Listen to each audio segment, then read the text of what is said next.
देखिए दोस्तों, चौथा सूत्र है व्युत्क्रम सदिश। ठीक है, तो व्युत्क्रम सदिश, यदि सदिश ए बी सी के व्युत्क्रम सदिश A dash B dash C dash हो तो दोस्तों व्युत्क्रम सदिश का सूत्र होता है ए डैश बराबर B cross C divided by A B सी।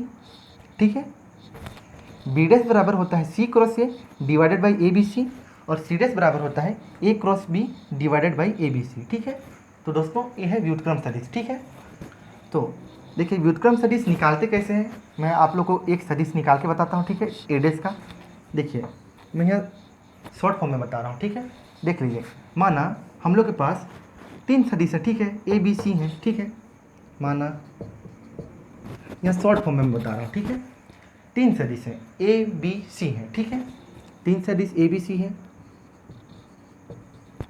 तो ए बी सी को हम लोग लिख सकते हैं ए बी सी। देखिए दोस्तों, अब मैं कोष्टक के रूप में लिख दिया इसको, तो ए बी सी कोष्टक के रूप में लिख दिया, तो इसका मान होता है ए डॉट बी क्रॉस सी होता है। ठीक है, पहले वाले सूत्र में देखें हम लोग। तो दोस्तों वेक्टर ए का मान हम लोग यहाँ से निकालना चाहें तो वेक्टर ए का मान हो जाएगा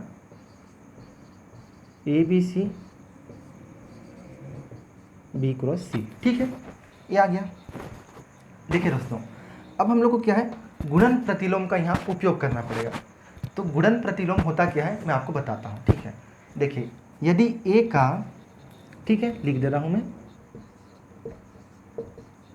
यदि ए का गुणन प्रतिलोम ए डैश है। ठीक है,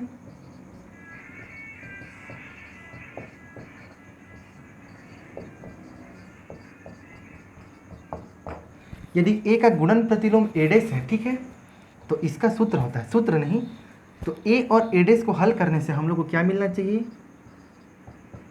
1 मिलना चाहिए। ठीक है, मतलब कि ए और ए डैश को हम लोग गुणा करें तो हम लोग को 1 मिलना चाहिए।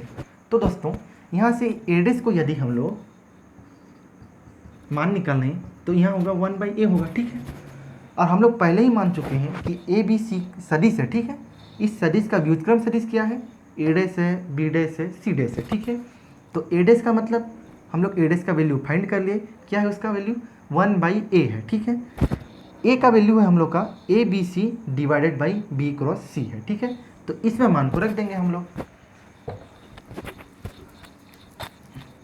देखिए इसमें मान को रख देंगे तो ए डैश बराबर मिलेगा हम लोग को 1/a का मान क्या है, A B C divided by B cross C है। ठीक है, तो ए डैश का वैल्यू मिलेगा हम लोग को क्या, B cross C divided by A B C. ठीक है, तो ए डैश क्या था, व्युत्क्रम सदिश था, किसका, ए का। ठीक है, तो इस मेथड से दोस्तों हम लोग जो है बी डैश का भी मान निकालेंगे, सी डैश का भी मान निकालेंगे। ठीक है, तो ये था दोस्तों व्युत्क्रम सदिश। ठीक है, और मैं आपको जानकारी के लिए बता दूं,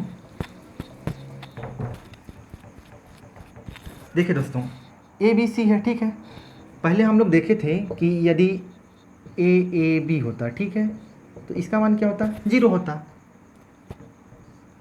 या फिर ए बी या ए सी इसका मान क्या होता, 0 होता।